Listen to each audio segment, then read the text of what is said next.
नमस्ते दोस्तों, चलिए आज की कहानी शुरू करते हैं। भैया, वह हमारे पड़ोस वाला गट्टू है ना, वह मुझे माऊ अम्मा कहकर चिढ़ाता रहता है। उसके साथ साथ मेरी जितनी भी सहेलियां हैं ना, सभी लोग मुझे माऊ अम्मा कहकर चिढ़ाने लगी है। कहकर छोटी बहन शिवांशी अपने बड़े भाई विपिन से शिकायती लहजे में कहती हैं।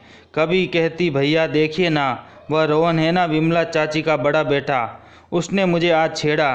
भैया आज उसे अच्छा मज़ा चखाना। ऐसे ही छोटी छोटी बातों की शिकायत लेकर शिवांशी अपने बड़े भाई के पास आ जाती, क्योंकि उन दिनों उसे पूरा विश्वास था कि वह अपने भाई से जो कुछ भी कहेगी उसका भाई उसकी इच्छा ज़रूर पूरी करेगा। और विपिन अपनी बहन को खुश रखने के लिए वो हर काम करता था जिसमें उसकी बहन खुश हो जाए। और जब भाई उसके लिए ये काम कर देता तो बहन भी खुशी से फूले ना समाती थी। दोनों भाई बहन का प्यार देखकर उनके मम्मी पापा भी बहुत ही आनंदित हो जाते। लेकिन कहते हैं ना, बेटी अपने पिता के घर को कितनी भी अपना अमानत मान ले, लेकिन एक ना एक दिन उसे ये एहसास करवा ही दिया जाता है कि उसके ससुराल जाते ही मायके से उसका अधिकार कम या ख़त्म ही हो जाता है। जबकि इसके पहले वही बेटी अपने पापा और भाई के घर को ही अपना समझकर उसमें रहते हुए कितने अरमान संजोए हुए रहती हैं। लेकिन एक दिन ऐसा आता है कि उसे पता चलता है कि जिसे वह अपना घर मान रही थी, असल में वो तो उसका था ही नहीं। बस यही हुआ शिवांशी के साथ भी। शिवांशी अपने बड़े भाई से पूरे 4 साल छोटी थी, लेकिन शिवांशी की मम्मी मैना देवी का कहना था कि वह पहले अपनी बेटी की शादी करेगी, ताकि अपनी मर्जी से जितना चाहेगी उतना दान दहेज अपनी बेटी को दे सके। वरना बहू के आ जाने के बाद पता नहीं बहू क्या सोचने लग जाए। अगर बहू को पसंद नहीं आएगा तो हो सकता है घर में कलह की स्थिति भी बन सकती है। इसलिए वे लोग शिवांशी की शादी पहले करना चाहते थे। मैना देवी का विचार उसके पति दुष्यंत जी को भी ठीक लगा और विपिन को भी। इस प्रकार परिवार के सभी लोगों में सामंजस्य बना कि विपिन की शादी से पहले शिवांशी की शादी होगी। लेकिन इंसान जैसा सोचता है जरूरी नहीं कि हमेशा उसी के साथ उसके अनुसार ही काम हो। भगवान को तो कुछ और ही मंजूर था। मैना देवी और दुष्यंत जी अपनी बुआ की बेटी की शादी में ट्रेन से जा रहे थे। ट्रेन के स्टेशन में पहुंचने से पहले ही एक नदी पड़ती थी। उस पुल को पार करके स्टेशन पहुंचना था। कुछ बदमाशों ने रेलवे पटरी के कुछ पार्ट को निकालकर लाइन को अस्त व्यस्त कर दिया था, जिसके कारण ट्रेन सही दिशा में ना जाकर अनबैलेंस हो गई और ट्रेन के कुछ अपार्टमेंट के हिस्से नदी में जाकर गिरे, तो कुछ रेलवे ट्रैक में ही गिरकर उसमें आग लग गई, जिससे काफ़ी जान माल की क्षति हुई। उसी कंपार्टमेंट में मैना देवी और दुष्यंत जी भी थे, जिनका कुछ भी पता नहीं चला कि वे लोग पानी में घिरे कि आग में जल गए।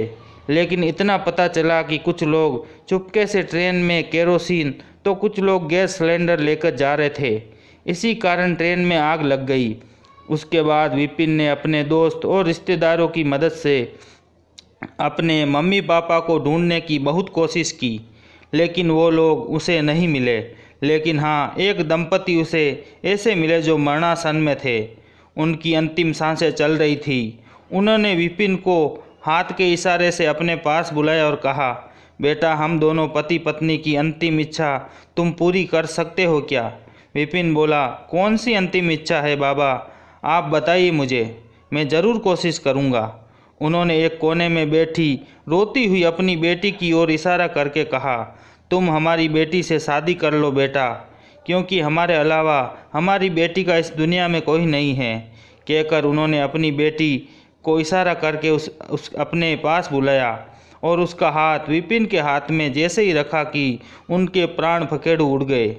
उनकी बेटी शीतल अपने पिता को पकड़कर दहाड़े मारकर रोने लगी। अपनी बेटी को रोता देख उसकी माँ समझ गई कि उनके पति अब इस दुनिया में नहीं रहे, और वह भी ये सदमा बर्दाश्त न कर पाई और वह भी स्वर्गलोक को सिधार गई। विपिन ने शीतल को कहा, शीतल, तुम्हारे पापा तो अब नहीं रहे, कम से कम अपनी मम्मी को ही देख लो, शायद उनका सही समय में इलाज हो जाएगा तो वो ठीक हो सकती है। शीतल अपने पिता के पास से उठकर अपनी माँ के पास गई। वहाँ जाकर देखा तो उनके हाथ पैर भी ठंडे हो चुके थे। वह समझ गई कि उनकी माँ भी उसे छोड़कर चली गई है।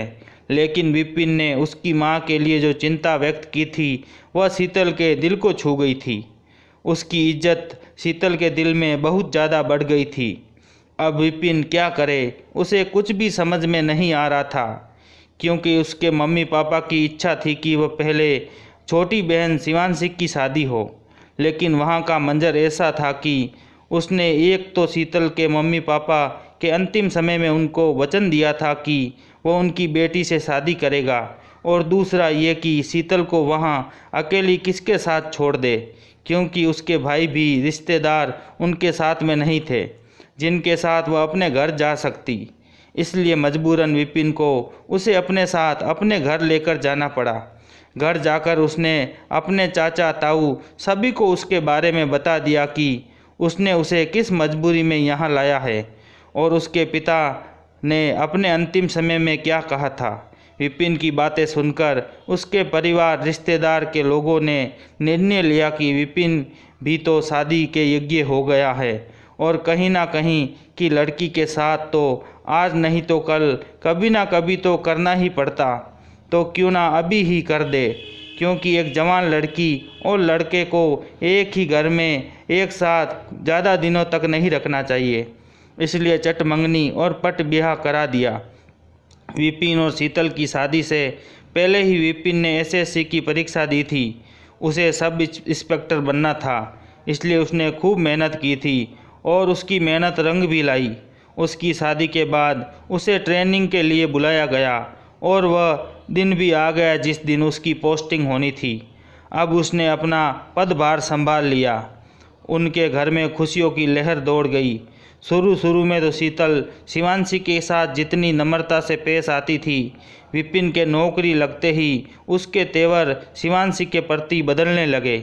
शिवांशी को वह अपने घर की सदस्य नहीं बल्कि एक नौकरानी समझने लगी थी। उसका बात करने का टोन भी बदल गया था। पहले शिवांशी कॉलेज से आने के बाद घर के ज़्यादा काम नहीं करती थी, बल्कि शीतल उसे खुद कहती थी कि वह अपने कमरे में जाकर कॉलेज की पढ़ाई के साथ साथ यूपीएससी की तैयारी भी करे और अपने माँ बाप का सपना पूरा करे। लेकिन विपिन की नौकरी लगते ही शीतल अपने आप को एसआई साहब की पत्नी समझने लगी और शिवांशी ही नहीं, वह अपने आस पड़ोस के महिलाओं के साथ भी सीधे मुँह बात नहीं करती थी। वह बुजुर्ग महिलाओं का भी सम्मान नहीं करती थी। अब शीतल के मन में सोचा कि शिवांशी का पोस्ट ग्रेजुएशन पूरा होने में 1 साल और बाकी है, तब तक उसे झेलना पड़ेगा, जो उसे कतई बर्दाश्त नहीं था। इसलिए धीरे धीरे उसने विपिन के कान भरने शुरू किए कि शिवांशी अब जवान हो गई हैं। बिना माँ बाप की लड़की को वैसे भी किसी का दबाव नहीं रहता। आप तो सुबह निकल जाते हो तो सीधे रात में ही घर वापस आते हो। दिन भर जवान लड़की कहाँ आती हैं कहाँ जाती है, ना ही आपको पता है ना ही मुझे, क्योंकि मैं भी तो दिन भर घर पर ही रहती हूँ। तो क्या हम कोई अच्छा सा लड़का देखकर शिवांशी की शादी करवा देते हैं, ताकि एक जिम्मेदारी से मुक्त हो जाएंगे। शीतल ने जब विपिन को ऐसी बात कही तो उसने कुछ खास ध्यान नहीं दिया। उसकी बातों पर शीतल ने देखा कि विपिन पर उसकी बातों का कोई असर नहीं पड़ रहा है, तो वह रोज़ रोज़ कुछ ना कुछ मनगढ़ंत बातें शिवांशी के खिलाफ विपिन को बताती ही रहती थी। कहते हैं ना, संगति का असर एक ना एक दिन पड़ ही जाता है। वही हुआ विपिन के साथ भी। विपिन भी शीतल की बातों पर सोचने के लिए मजबूर हो गया और शीतल से कह दिया कि मुझे तो टाइम नहीं मिलता है, तुम्हारे जान पहचान या रिश्तेदारी में कोई लड़का हो तो पता करके मुझे बता देना, फिर सोचेंगे आगे क्या करना है। विपिन की बातें सुनकर शीतल की तो मानो मुँह मांगी मुराद ही पूरी हो गई हो। वह मन ही मन बहुत खुश हुई थी। चलो, ये शिवांशी नाम के बोझ से मुझे छुटकारा मिलेगा। लेकिन विपिन को दुख भी हो रहा था कि शिवांशी की 1 साल की ही तो पढ़ाई बची है। उसका पोस्ट ग्रेजुएशन कंप्लीट हो जाता तो कितना अच्छा होता। लेकिन वह अपनी पत्नी की जिद और शिकायत के आगे मजबूर हो गया था। अब शीतल ने एक लड़के का रिश्ता शिवांशी के लिए लाया। उस लड़के के दादा परदादा अपने ज़माने में जमींदार हुआ करते थे, लेकिन समय एक साथ नहीं रहता। वर्तमान में वह लड़का अपनी माँ के साथ एक छोटे से कच्चे मकान में रहता था। उसके पिता ने शराब की लत लग जाने के कारण अपने हिस्से की सारी ज़मीन को बेचकर शराब पीने में सारे पैसे उड़ा दिया था। उसके पास केवल उनका छोटा सा कच्चा मकान और छोटी सी जगह बच गई थी, जिसमें उसकी माँ अनुराधा जी सब्जियाँ उगा लिया करती थी। उन्हीं सब्जियों को बेचकर अपना और अपने बेटे कार्तिक का पेट भर लिया करती थी। जब कार्तिक बड़ा हुआ, पढ़ने लिखने लायक हुआ, तो अनुराधा जी लोगों के घरों में काम करने के लिए जाने लगी, ताकि उसके पढ़ाई लिखाई और अन्य खर्चे को निकल जाए। उन्होंने कार्तिक को बड़ी मुश्किल से 12वीं तक की पढ़ाई ही पढ़ाया, फिर अपने साथ लोगों के घरों में काम करने के लिए लेकर जाने लगी। कार्तिक बहुत ही ईमानदार और मेहनती लड़का था। उसने अपनी माँ को नहीं बताया कि वह कॉलेज की पढ़ाई भी कर रहा है। वह काम करते करते प्राइवेट परीक्षा देकर ग्रेजुएशन और फिर पोस्ट ग्रेजुएशन भी पूरा कर लिया। जब शीतल ने कार्तिक के लिए शिवांशी का रिश्ता भेजा, तब उसकी माँ से पूछा गया कि आपके बेटे ने कहाँ तक पढ़ाई की है, तो उन्होंने कह दिया 12वीं तक। शीतल को उससे भी कोई एतराज़ नहीं था। उसने विपिन को बता दिया कि कार्तिक बहुत ही अच्छा लड़का है, वह मेरे मायके के पास वाले गांव का ही लड़का है। उसके दादा दादी जमींदार थे, लेकिन उसने ये नहीं बताया कि कार्तिक एक छोटे से कच्चे मकान में रहता है। उसने उसके दादा के बारे में बता दिया और कार्तिक की पढ़ाई को बताया। उसने ग्रेजुएशन कर लिया है, मतलब लड़का और लड़की लगभग बराबर ही पढ़े थे, इसलिए विपिन को भी वह रिश्ता अच्छा लगा। कार्तिक देखने में सुंदर तो था ही, इसलिए विपिन ने कार्तिक का घर या उसकी फैमिली बैकग्राउंड देखे बिना ही कार्तिक को देखकर शादी के लिए हाँ कर दी थी, क्योंकि विपिन को भी नई नई जॉब लगी थी और शिवांशी की शादी के लिए छुट्टी लेना ही था। और उसे जो कुछ भी बात कार्तिक के बारे में बता रही थी, उसकी पत्नी समी बता रही थी, इसलिए उसने उस पर पूरा विश्वास कर लिया और शिवांशी और कार्तिक की शादी तय कर दी। अब वह दिन भी आ गया जिस दिन का सभी नए जोड़े को इंतज़ार रहता है। कार्तिक घोड़ी पर चढ़कर बारात लेकर शिवांशी के दरवाजे पर आ गया। कार्तिक दूल्हे के गेटअप में इतना सुंदर लग रहा था कि लोग देखते ही रह गए। दूल्हे की तारीफ सुनकर शिवांशी भी मन ही मन खुश हो रही थी। फिर उसकी बुआ आई और बोली, चलो बेटा, दूल्हा स्टेज पर आ चुका है, जयमाला का समय हो चुका है, पंडित जी दुल्हन को बुला रहे हैं। शिवांशी भी तैयार हो ही थी, वह भी अपनी बुआ के साथ चल दी। उसके साथ साथ उसकी सहेलियाँ भी चली गई। शादी की सारी रस्में पूरी हो गई। अब दूसरे दिन सुबह सुबह विदाई की बेला आई। विदाई के समय दोनों भाई बहन शिवांशी और विपिन एक दूसरे का गला पकड़ पकड़ कर खूब रोए। उसकी भाभी शीतल ने भी कुछ घड़ियाली आंसू बहाए और शिवांशी की विदाई हो गई। जैसे ही शिवांशी अपने ससुराल की दहलीज में पैर रखी, उसका कलेजा धक से हुआ। कहाँ तो वो सोच आई थी कि वह जमींदार की बहू बनने जा रही है, लेकिन यहाँ हकीकत तो कुछ और ही है। फिर भी उसने हिम्मत नहीं हारा और जो रस्में शादी की होती हैं, सारी रस्में ससुराल में भी पूरे मन से किया। उसने मन में सोच लिया था कि वह उसका जवाब अपने भाई भाभी से मांगेगी कि उन्होंने एक बार भी कार्तिक का घर या उसका कारोबार क्या है उसके बारे में जानने की कोशिश क्यों नहीं की। दूसरे दिन शिवांशी मुंह दिखाई की रस्म थी। आस पड़ोस की सभी औरतें आती, शिवांशी का चेहरा देखती और नेक के रूप में कुछ ना कुछ देती थी और तारीफ तो इतना करती कि कार्तिक की माँ अनुराधा जी अपनी बहू की तारीफ सुनकर फूली ना समाती। कार्तिक भी बहुत खुश था, लेकिन शिवांशी मन ही मन बहुत दुखी थी। लेकिन बिना माँ बाप की बच्ची कर भी क्या सकती हैं, इसलिए उसने भी मन में ठान लिया था कि अब वह अपने भाई भाभी से कुछ नहीं कहेगी, बल्कि चाहे जो हो जाए वह रिश्ता अब निभा कर ही रहेगी। कभी अपने भाई भाभी के पास रोना लेकर नहीं जाएगी कि उसे उनकी मदद की ज़रूरत है। अब आई उन दोनों के सुहाग रात की बारी, तो शिवांशी ने कार्तिक से कह दिया, देखिए कार्तिक जी, आज मेरी तबीयत कुछ ठीक नहीं लग रही, इसलिए आपसे विनती करती हूँ कि आज मुझे आराम करने दीजिए। कार्तिक भी बहुत ही सुलझा हुआ लड़का था। वह समझ रहा था कि शादी की रस्मों में व्यस्त होने के कारण शायद शिवांशी को आराम ना मिला हो, इसलिए वह आराम करना चाहती होगी।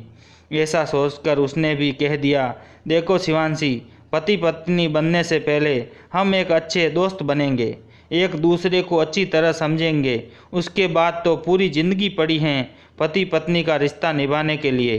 कार्तिक की बातें सुनकर शिवांशी को ऐसा लगा जैसे कार्तिक जैसा समझदार जीवन साथी पाकर तो वह धन्य हो गई हैं, क्योंकि उसके मम्मी पापा के जाने के बाद से कभी किसी ने उसके साथ इतनी आत्मीयता से बात नहीं की।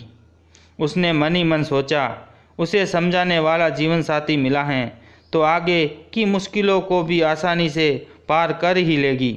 दूसरे दिन पग फेरे के लिए कार्तिक और शिवांशी को अपने मायके जाना था, सो तैयार होकर दोनों पति पत्नी चले गए। वहां जाकर उसकी भाभी शीतल ने पूछा, क्यों शिवांशी, तुझे तेरा ससुराल पसंद तो आया ना?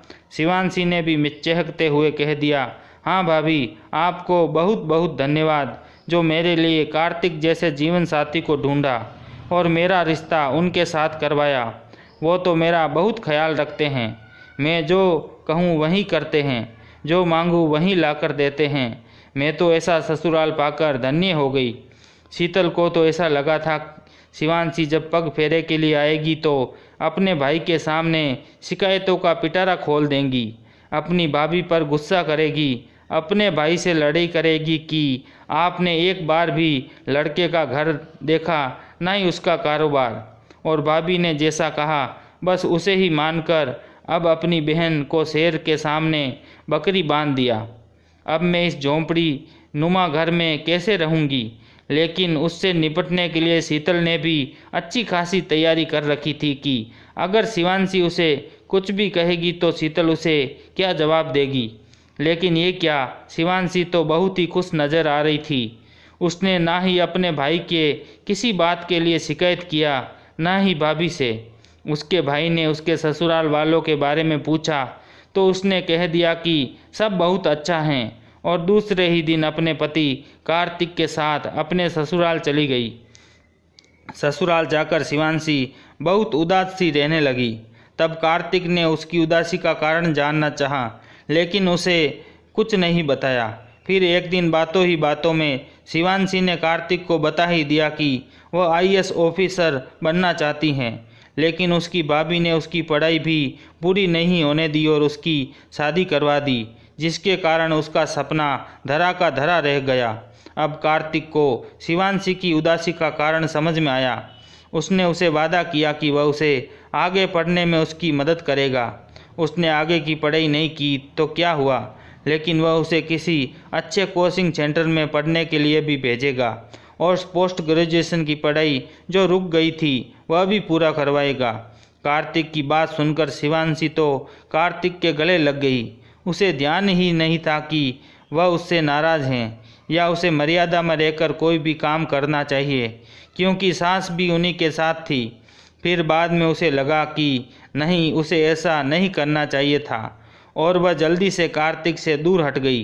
कार्तिक ने अपनी माँ को शिवांशी की इच्छा के बारे में बताया तो उन्होंने तो शुरू में कहा कि अब शादी के बाद उसका मन कितना लगेगा बेटा पढ़ाई में, इससे अच्छा तो वह सिलाई बुनाई का काम ही कर लेती ताकि 4 पैसे तो कमाती। पढ़ाई का क्या है, नौकरी लग गई तो ठीक है, वरना समय तो और पैसे दोनों ही बर्बाद होंगे।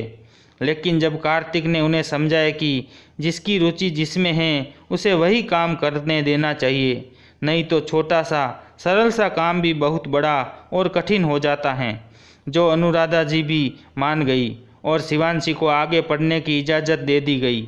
अब तो शिवांशी मन लगाकर कोचिंग पढ़ने और कॉलेज की अधूरी पढ़ाई को पूरी करने के लिए दूसरे शहर में चली गई। लेकिन कहते हैं ना, कभी कभी ज़रूरी नहीं इंसान जो चाहता है उसी के अनुसार हो। शिवांशी ने उधर एडमिशन लिया था तो 3 महीने हुए थे और कार्तिक का ज़बरदस्त एक्सीडेंट हो गया। कार्तिक कोमा में चला गया। उसी समय शिवांशी को अपने कोचिंग की फ़ीस भी भरनी थी। वह अब शिवांशी को समझ में नहीं आ रहा था कि वह क्या करे। उसने इधर उधर से मदद मांगकर और कुछ पैसे उस गाड़ी वाले ने भी दिए जिस गाड़ी ने कार्तिक को टक्कर मारी थी। ऐसे करके कार्तिक का इलाज तो वह जैसे तैसे करवा रही थी, लेकिन अपनी पढ़ाई को भी जारी रखना चाहती थी, क्योंकि उसका झुकाव केवल पढ़ाई की ओर ही था। इसलिए उसने सोचा अपने भाई से कुछ मदद मांग ले।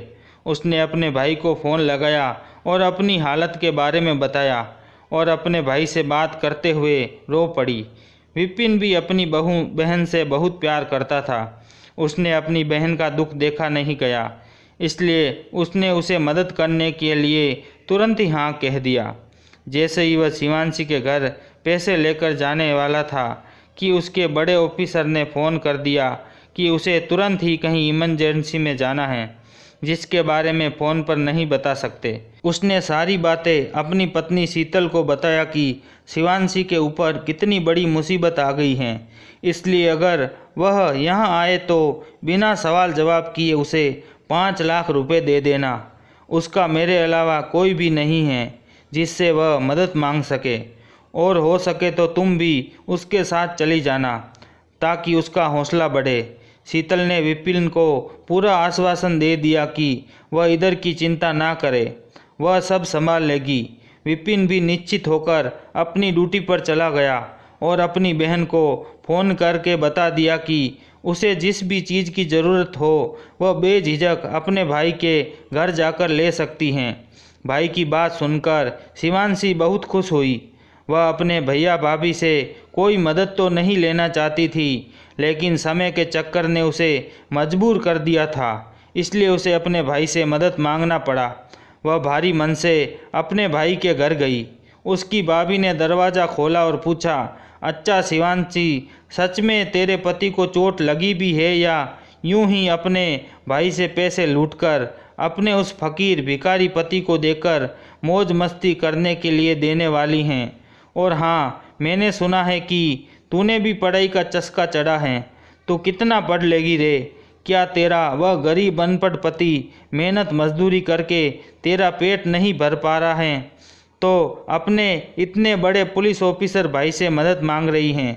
अगर तू झूठ बोलते हुए पकड़ी गई ना, तो तेरा वही भाई तेरा क्या हाल करेगा, समझ रही है ना? दोबारा कभी अपने भाई की दहलीज में पैर भी नहीं रखने देगा, समझी? इसलिए पहले से ही तुझे समझा रही हूँ। अगर अपने भाई के गुस्से से बचना है तो ये सारा ड्रामा छोड़ दो और जा अपने ससुराल, और जैसे अब तक रही थी ना, वैसे ही गरीबी की हालत में रहना सीख जा। भाई की कमाई में ज़्यादा उड़ने की ज़रूरत नहीं है, समझी? कहकर वह अपने घर के अंदर चली गई। शिवांशी आंगन में पड़ी कुर्सी पर बैठी ही रही। उसकी आंखों में आंसू की झड़ी लग गई। उसके मुंह से एक भी शब्द नहीं निकल रहा था। उसने थोड़ी देर वहीं पर बैठकर अपनी भाभी का इंतज़ार किया, लेकिन बहुत देर तक जब वह बाहर नहीं आई तो वह वहाँ से उठकर चुपचाप अपने ससुराल के लिए निकल गई। वह जिस बस में बैठकर जा रही थी, उसी बस में उसका क्लासमेट एक लड़का मिला जो कॉलेज के दिनों से उसे पसंद करता था। उसने जैसे ही शिवांशी को देखा, दौड़कर उसके पास गया और बोला, शिवांशी, तुम यहाँ अकेली कहाँ जा रही हो? तभी शिवांशी ने कहा, अरे अजय, तुम यहाँ? पहले तुम बताओ, तुम कहाँ जा रहे हो? अजय बोला, शिवांशी, तुम तो जानती ही हो मेरा एक ही सपना था, IAS बनने का, तो मैं उसी की पढ़ाई के लिए दिल्ली जा रहा हूँ। और तुम बताओ, आजकल तुम क्या कर रही हो? मैं कुछ नहीं करती, अजय कहकर वह फलक कर रो पड़ी। अजय उसका रोना देखकर हतप्रभ रह गया। उसने एक छींट की जगह बनाते हुए वहाँ उसे बैठाते हुए बोला, शिवांशी, तुम रो क्यों रही हो? तुम्हें क्या परेशानी है? मुझे बताओ, मैं तुम्हारी हर संभव मदद करने की कोशिश करूँगा। तब शिवांशी ने उसे सारी घटना के बारे में बता दिया। अजय चुटकी बजाते हुए हंसकर बोला, बस इतनी सी बात? मैं तो तुम्हारी इस परेशानी को यूं चुटकी में ही हल कर दूंगा। वो कैसे? शिवांशी बोली, देखो, मुझे दिल्ली जाने दो, वहाँ जो कुछ भी पढ़ाएंगे मैं तुमको व्हाट्सएप पर भेज दूंगा। शिवांशी को लगा वास्तव में भगवान है जो किसी न किसी रूप में आकर दीन दुखियों की मदद जरूर करते हैं। वह इतनी खुश हुई कि उसे ऐसा लगा जैसे उसे कुबेर का खजाना हाथ लग गया हो। उसने तुरंत अजय को अपना फ़ोन नंबर, ईमेल आईडी बता दिया। अजय भी खुश था कि चलो मैं किसी के तो काम आ सकता हूँ और अपनी इतने साल पुरानी क्लासमेट जिसे वह दिलो जान से चाहता है उसकी मदद भी कर पा रहा है। इसलिए उसकी खुशी तो दोगुनी हो गई। दोनों अपने कॉलेज के ज़माने की कुछ खट्टी कुछ मीठी बातें याद करते हुए सफ़र कर रहे थे। कब शिवांशी का स्टेशन आ गया उन्हें पता ही ना चला और शिवांशी अजय को बाय बाय कहकर बस से उतर गई। अजय अब अकेला बोर होता हुआ आगे के बस स्टैंड में उतरा। आगे से उसे ट्रेन की यात्रा करनी थी। पूरे 24 घंटे वह ट्रेन में सफ़र करता रहा, लेकिन शिवांशी ने उसे एक बार भी कॉल नहीं किया, क्योंकि वह अस्पताल से घर और घर से अस्पताल के चक्कर काटते काटते थक गई थी। जब अजय दिल्ली पहुंचकर अपने रूम में फ्रेश हो गया, खाना खा लिया, उसके बाद शिवांशी को कॉल किया और बताया कि वह दिल्ली सही सलामत पहुंच गया है। शिवांशी अपने आप में शर्मिंदगी महसूस करने लगी कि उसने उसे सफ़र के दौरान एक बार भी कॉल नहीं किया, जबकि वह उसका कितना बड़ा मदद करने वाला था।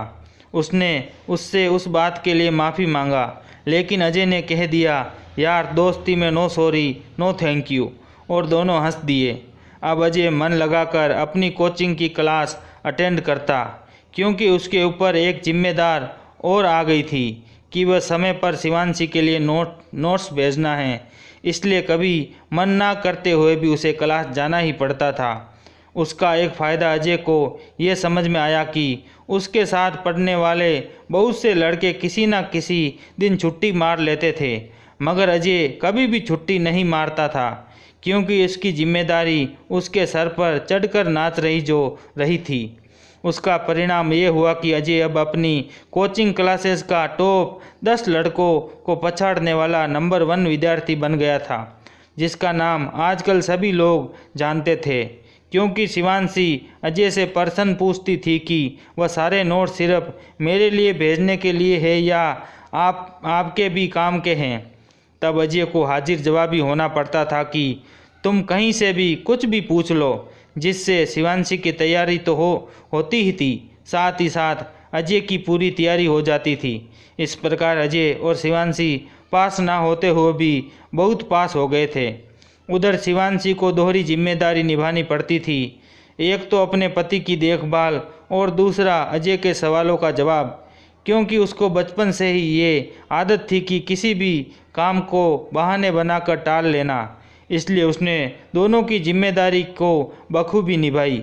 समय के साथ साथ अब कार्तिक भी ठीक होता जा रहा था। अनुराधा जी देखती कि शिवांशी पत्नी धर्म के साथ साथ विद्यार्थी धर्म का भी कर्तव्य बखूबी निभा रही थी, तो उन्होंने घर के काम की जिम्मेदारी अपने कंधों पर ले ली। अब शिवांशी को पढ़ाई करने के लिए काफ़ी समय मिल जाता था। कार्तिक को भी कुछ दिनों बाद अस्पताल से डिस्चार्ज कर दिया गया था, इसलिए वह भी घर पर ही रहता था।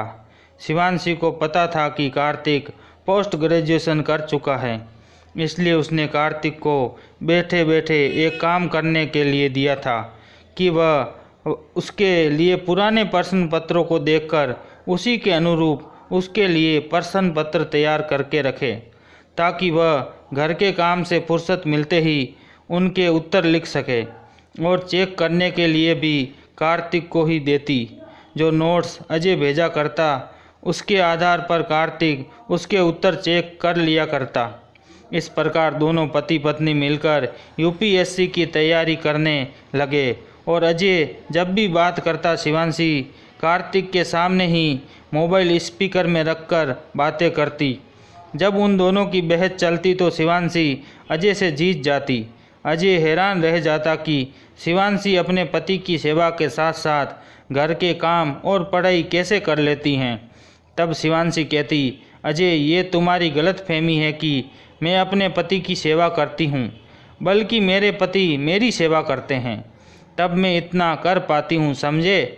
लेकिन तुम क्या जानो पति पत्नी एक दूसरे की सेवा कैसे करते हैं।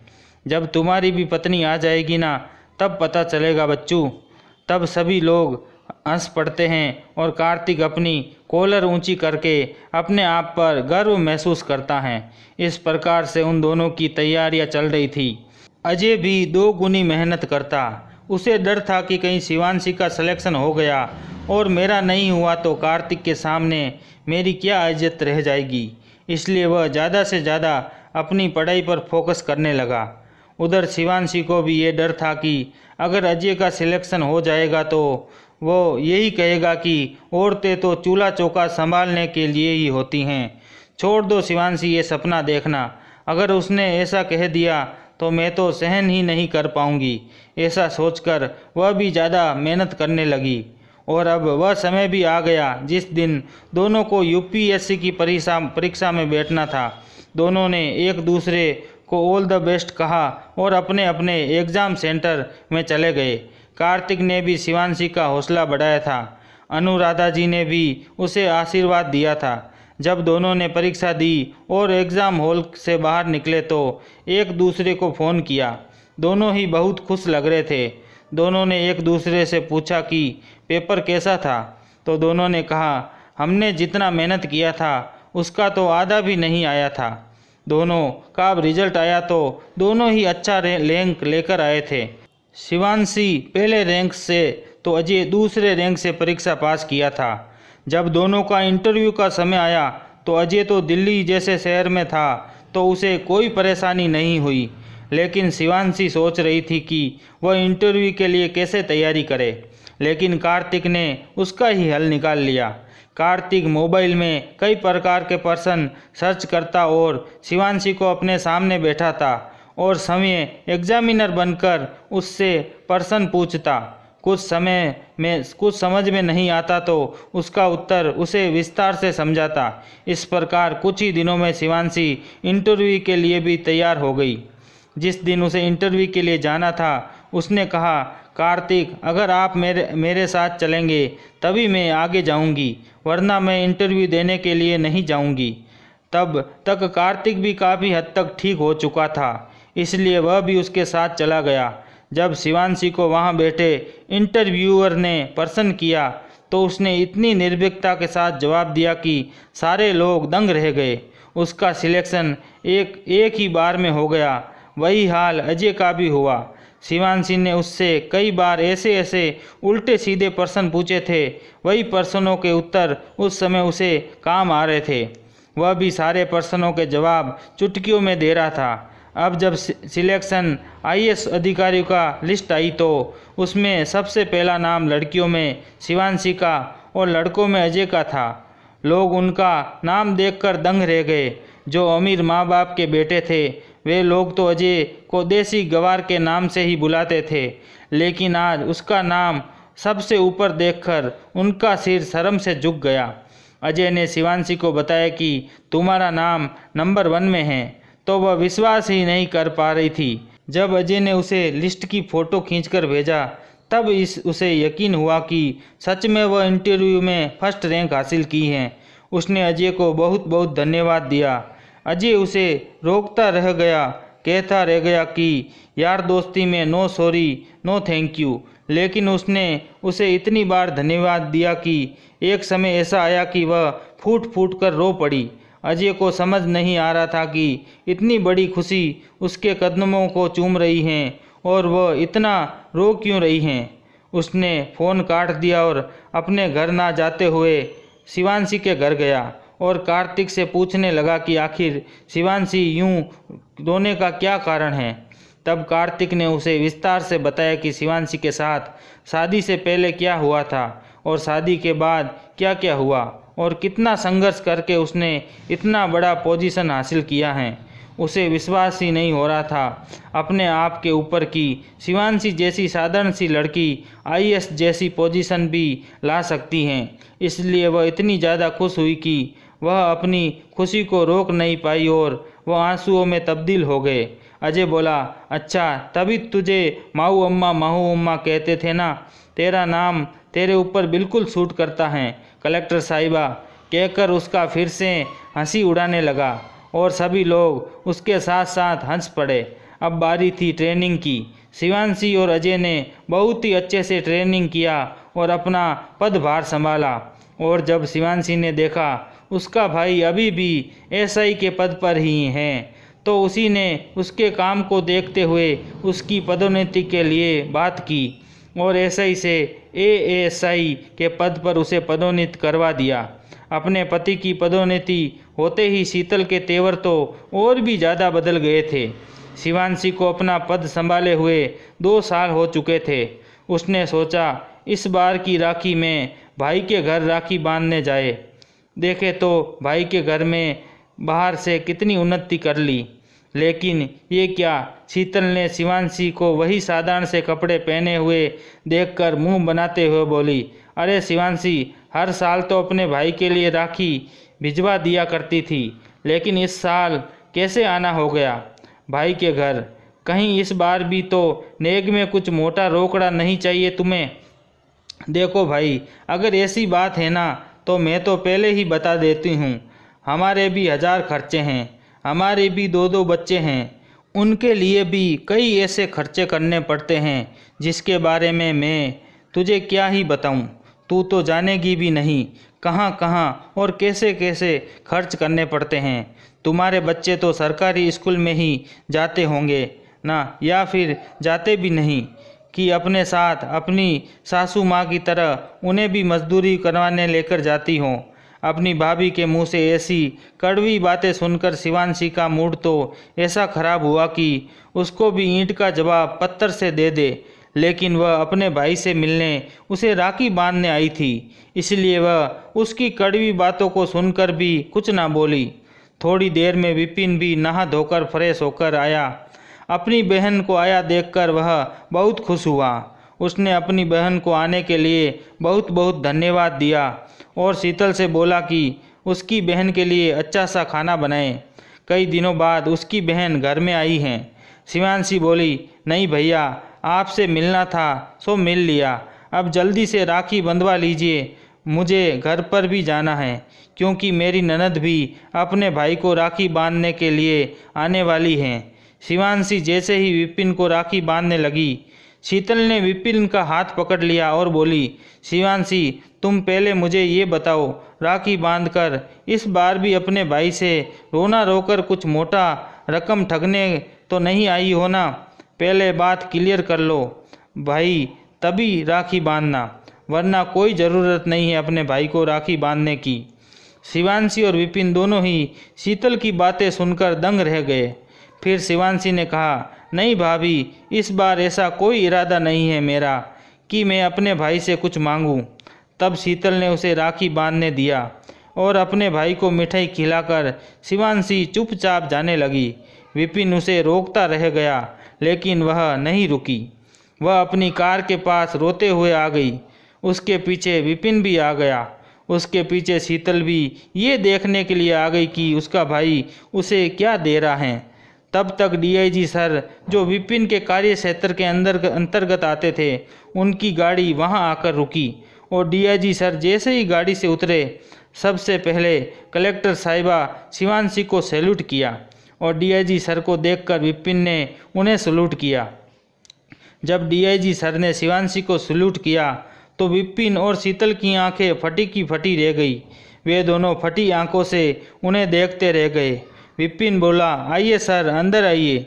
डीआईजी सर बोले, नहीं विपिन, मुझे मैडम जी से अर्जेंट काम था। मुझे पता चला कि ये तुम्हारे घर में हैं, तो मैं यहाँ चला आया। वैसे मैम, आप कैसे हैं? विपिन बोला, सर ये मेरी बहन है और आपको कोई गलतफहमी हो रही है। आप मेरी बहन को मैम क्यों बोल रहे हो? तभी शीतल भी बोल पड़ी, हाँ सर, ये तो एक साधारण सी गरीब परिस्थिति में गुजारा करने वाली अनाथ औरत है। इसके तो माँ बाप भी नहीं हैं। कभी भूले भटके हमारे घर आ जाती है बेचारी, और आप इसे मैडम कह रहे हैं। क्यों सर, ऐसा क्या कर दिया है इसने जो इसे आप मैडम कह रहे हैं? इससे अच्छी तो आपके घर की नौकरानी होगी। शीतल के इतना कहना ही था कि डीआईजी सर ने रोबदार आवाज़ में कहा, बस करो तुम दोनों, आज मुझे समझ आ रहा है कि मैम ने इतनी बड़ी उपलब्धि हासिल कर लेने के बाद भी अपना नाम और पद क्यों गुप्त रखा था। तुम जैसे महान विचारवान लोगों की सोच की परख करने के लिए ही मैम ने ऐसा किया होगा। आज मुझे समझ में आ रहा है। अरे मूर्खो, तुम नहीं जानते, ये मैम कलेक्टर बन चुकी हैं और इन्होंने जब इतना बड़ा पद हासिल किया था तब भी ना ही रिपोर्टर को ये न्यूज़ छापने दिया, ना ही स्टाफ में हो हल्ला होने दिया। जो भी काम करना था सब साधारण तरीके से हुआ। इसलिए तुम लोगों को पता ही ना चला कि शिवांशी मैम कलेक्टर बन चुकी हैं और तुम्हारी जो पदोन्नति हुई ना वह भी मैम ने ही करवाई हैं, वरना तुम्हारा तो नाम भी कोई नहीं जानता था और दिखा तो ऐसे रहे हो जैसे प्रधानमंत्री पद हासिल कर लिया हो। डीआईजी सर की बातें सुनकर शीतल तो शर्म से पानी पानी हो गई, क्योंकि जब से शिवांशी उसके घर आई थी तब से वही बड़बड़ किए जा रही थी। अब उसे उसके मुंह के मानो ताला लग गया हो। उसने डीआईजी सर से हाथ जोड़कर माफ़ी मांगी और विपिन ने भी डीआईजी सर से अपनी बहन के लिए बोले गए शब्द के लिए माफ़ी मांगा। सर बोले, अरे मुझसे माफ़ी मांगने से क्या होगा, माफ़ी मांगना ही है तो उससे मांगो जिसके तुम अपराधी हों। अब शीतल ने शिवांशी से कहा, शिवांशी मुझे बहुत बड़ी गलती हो गई, प्लीज़ मुझे माफ़ कर दो। मैंने अपने पिता के घर में कभी इतना सुख और ऐश्वर्य नहीं देखा था, इसलिए तुम्हारे भाई को नौकरी मिलते ही मैं धन के घमंड में अंधी हो गई थी और तुम्हें देखकर मुझे ऐसा लगता था कि कहीं तुम दोनों भाई बहन का प्यार मेरा सुख चैन ना छीन ले। पता नहीं तुम्हारे भैया तुम्हारी शादी कहीं ऊंचे खानदान में करवा देते तो ज़्यादा दहेज देना पड़ता और तुम तो सुख से रहोगी, लेकिन मैं ही कहीं कम कंगाल ना हो जाऊं। ये सोचकर कार्तिक को गरीब और अनपढ़ समझकर उसने शादी करवा दिया। मैंने तो तुम्हारे भाई से झूठ बोला था कि कार्तिक ने ग्रेजुएशन कर लिया है, क्योंकि उसकी माँ ने तो मुझे ऐसा ही बताया था। तब शिवांशी ने उसे बताया कि कार्तिक अपने मेहनत के बलबूते पर पढ़ाई करके पोस्ट ग्रेजुएशन भी कर चुका है भाभी। शीतल फिर से शर्मिंदगी से नीचे सर झुकाए खड़ी थी और चुपचाप। तभी विपिन बोला, शिवांशी अंदर चलो, डीआईजी सर पहली बार हमारे घर आए हैं, चाय नाश्ता तैयार कर लो। तभी डीआईजी सर बोले, अच्छा। जब सच्चाई सामने आई तो लट्टू की तरह अपनी बहन के आसपास घूमने लगे और हमारे पास इतना समय नहीं है कि तुम्हारे घर में बैठकर अपनी खातिरदारी करवाए। और देख रहे हो तुम्हारी बहन कितनी ईमानदार है कि उन्हें सरकारी गाड़ी मिली हुई है, लेकिन उन्होंने उसका मिसयूज़ नहीं किया, बल्कि किराए का कैब बुक करके आई हैं। इसे कहते हैं मानवता की मिसाल। चलिए मैडम, कहकर वह अपनी गाड़ी में शिवांशी को बैठाया और अपने साथ ले गया। दरअसल उस दिन सभी कलेक्टरों की आपातकालीन मीटिंग बुलाई गई थी। उसमें एक गहन मुद्दे पर विचार करना था। उस मीटिंग में अजय भी आया हुआ था। मीटिंग जब समाप्त हो गई तब शिवांशी ने अजय से कहा, तो मिस्टर अजय, शादी करने का इरादा है या नहीं? उसने कहा, यार मेरी पसंद को तो कोई और ही उड़ा ले गया, इसलिए आज तक मुझे कोई पसंद नहीं आई। तब शिवांशी ने चहकते हुए कहा, कौन थी वह खुश नसीब अजय? अजय ने उसी की तरफ उंगली उठा दिया। उसने कहा, ओए मिस्टर, अगर मेरे पति को पता चला ना तो तेरी चटनी बना डालेंगे। जो भी बोलना सोच समझ कर बोलना। उस दिन अजय ने कार्तिक को भी बुला लिया था, क्योंकि उन दोनों को अपना सक्सेस पार्टी देना था। तभी कार्तिक उसके पीछे से आता हुआ बोला, हाँ मिस्टर, चटनी बनाऊंगा ही नहीं बल्कि चटनी बनाकर खा भी जाऊंगा, समझे? कहकर उसने शिवांशी को सारी बात बता दिया कि अजय ने उसे पहले ही बता दिया था, लेकिन उसके मन में शिवांशी के लिए अब केवल एक पवित्र रिश्ता दोस्ती का है। तब शिवांशी ने कहा, तो दोस्ती के नाते ही सही, मैंने भी तुम्हारे लिए कुछ सोच रखा है। और उसने अपनी एक सहकर्मी कलेक्टर साहिबा, जिसका नाम सुरभि था, उससे मिलवाया और कि वह उसके दोस्त अजय के लिए परफेक्ट लाइफ पार्टनर हैं। सुरभि भी देखने में बहुत सुंदर थी। अजय को जैसी चाहिए थी वैसी ही उसके सपनों की रानी मिल गई थी। फिर अजय ने बड़े धूमधाम से सुरभि के साथ शादी कर लिया। अब शिवांशी के भाई भतीजे को जो कुछ भी काम पड़ता दौड़े भागे शिवांशी के पास आते। शिवांशी उनका काम बड़े आदर ही मन से कर देती। वहीं शीतल अपनी ननद की उदारता देखकर शर्म से पानी पानी हो जाती। उसके पास बोलने के लिए अब कोई शब्द नहीं थे। तभी बातों बातों में कार्तिक की माँ को भी पता चला कि उनके बेटे ने भी कितना पढ़ाई किया हुआ है। वह भी अपने बेटे के मेहनत पर गर्व महसूस कर रही थी। शिवांशी तो अपने कलेक्टर बनने के पीछे का सारा श्रेय सिर्फ अपने पति को ही देती थी और अजय जैसा सच्चा दोस्त को। वह दोनों थे जिन्होंने उसके जीवन में खुशियाँ लाई थी। तो दोस्तों कहते हैं कि सच्चा दोस्त किस्मत वालों को ही मिलता है। ये सही बात है, सभी को सच्चा दोस्त नहीं मिलता। इस कहानी में अजय जैसे सच्चे दोस्त के लिए आपकी क्या राय है? ये कहानी आपको कैसी लगी और ये कहानी आप कहाँ से देख रहे हैं? कमेंट करके ज़रूर बताइए। कहानी पसंद आए तो लाइक करें और शेयर कीजिएगा। तो चैनल को सब्सक्राइब भी करें और कहानी सुनने के लिए आपका बहुत बहुत धन्यवाद।